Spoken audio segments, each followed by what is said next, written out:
WSAZ Investigation. A bad curve on Laurel Creek Road in Lenoir, West Virginia has seen dozens of crashes over the years. It's cost numerous lives, injured dozens more.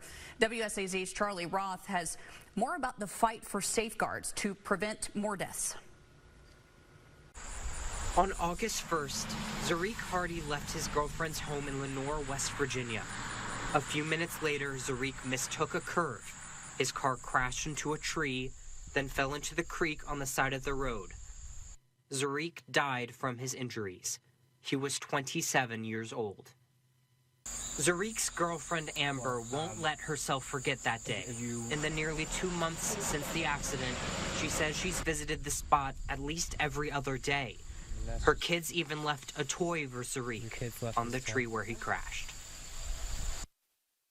Yeah, we all miss him and love him, and we know he's resting peacefully with God. Zariq is far from the only person to have an accident on this curve, or even to have died there. The Lenoir Volunteer Fire Department told me they've seen at least a dozen accidents in this small stretch of road, including 4 since June. Their assistant fire chief, Skippy Ferris, used to live on the curve and said people would often end up in his yard. The person who now lives there didn't want to be on camera, but said one car ended up damaging his porch. It's hard to remember the exact number over all the years, but there's been dozens, probably at least a couple dozen that I can think of. In the last decade, at least probably 10, with half of them being fatalities probably. Amber says she's asking the State Division of Highways to put a guardrail on the curve so other people avoid Zariq's fate. We'd like to have some guardrails put up, for sure. Just, you know, right around the curve maybe, around the tree, because like I said, all the wrecks and stuff, nobody deserves that. And it's a bad curve.